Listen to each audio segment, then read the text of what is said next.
Dasar hukum yang pertama KUH Perdata, di mana ada karcis dan ditarik biaya disebut sebagai perjanjian penitipan barang. Pada pasal 1694 KUH Perdata menyatakan bahwa penitipan terjadi saat seseorang menerima barang orang lain dengan janji untuk menyimpannya dan mengembalikannya dalam wujud asal. Pada pasal 1706 KUH Perdata menyatakan bahwa penerima titipan wajib memelihara barang titipan itu dengan amanah, sama seperti memelihara barang miliknya sendiri. Kehilangan akibat kelalaian menjaga adalah bentuk pelanggaran perjanjian atau yang disebut uang prestasi.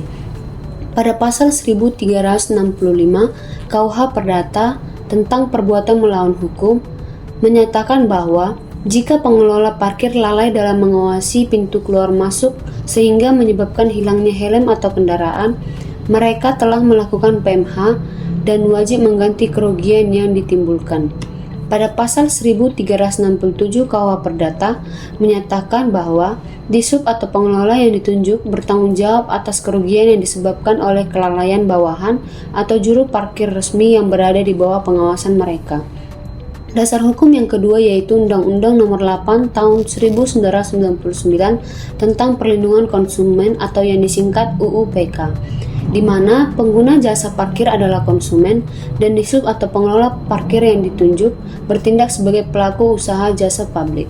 Pada pasal 4 huruf A Undang-Undang Perlindungan Konsumen menyatakan hak konsumen atas kenyamanan, keamanan, dan keselamatan dalam mengonsumsi barang dan atau jasa.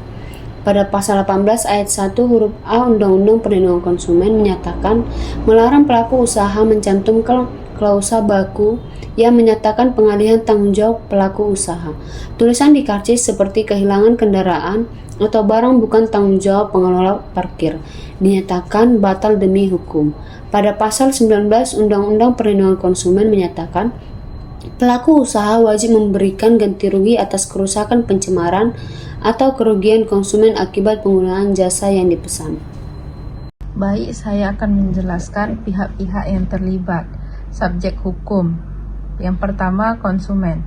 Konsumen atau pemilik kendaraan atau helm yang menggunakan jasa parkir memiliki hak atas keamanan barang yang dititipkan. Yang kedua, pengelola parkir. Badan usaha atau pihak yang menyediakan lahan parkir bertanggung jawab terhadap keamanan area parkir. Yang ketiga, pelaku pencurian. Orang yang mengambil kendaraan atau helm tanpa hak bertanggung jawab secara pidana. Objek hukum. Objek yang menjadi sengketa.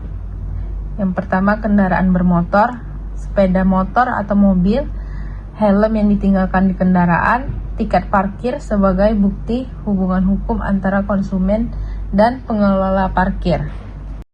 Kerugian yang pertama ada kerugian material, diantaranya ada hilangnya kendaraan bermotor yang memiliki nilai ekonomi tinggi, hilangnya helm sebagai perlengkapan berkendara dan juga memiliki nilai finansial. Dan yang kedua ada kerugian imaterial, yang pertama itu diantaranya rasa tidak aman dan tidak nyamanan konsumen dalam menggunakan fasilitas parkir. Yang kedua hilangnya kepercayaan masyarakat. Yang ketiga gangguan aktivitas sehari akibat kehilangan kendaraan yang digunakan sebagai sarana transportasi. Permasalahan ketidakjelasan pertanggungjawaban. Sering ditemukan klausul pada karcis yang menyatakan pengelola parkir tidak bertanggung jawab. Yang kedua, perlindungan hukum bagi konsumen. Belum semis konsumen memahami hak-haknya ketika mengalami kehilangan kendaraan atau helm di tempat parkir. Baik, saya akan menjelaskan tentang mekanisme ganti rugi.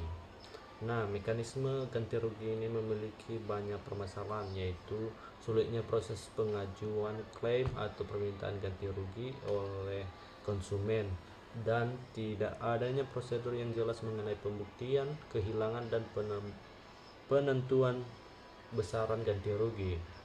Nah, seterusnya kelalaian pengelolaan parkir, kurangnya pengawasan petugas parkir, tidak tersedianya sistem keamanan yang memadai juga, dan tidak tersedia sistem seperti CCTV, perpanjangan pintu masuk dan keluar, atau sistem tiket yang aman. Kebanyakan di sini mereka cuma menginginkan uang namun tanggung jawab mereka tidak ada sama sekali. Kelalaian tersebut dapat menimbulkan tanggung jawab hukum bagi pengelola parkirnya.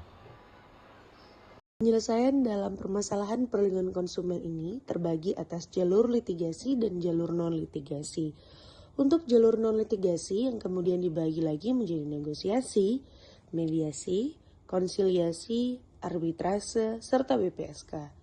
Dan untuk jalur litigasi, yakni dengan melalui gugatan perdata di pengadilan negeri, hal ini ditempuh apabila penyelesaian di luar pengadilan tidak berhasil.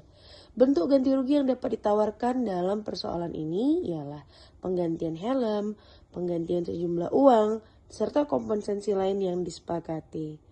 Analisis dalam persoalan ini yang dapat kami tawarkan ialah, dalam kasus kehilangan helm, penyelesaian sengketa melalui BPSK merupakan mekanisme yang lebih efektif, sebab nilai kerugian yang diperhitungkan relatif kecil, serta prosesnya cepat, sederhana, berbiaya ringan.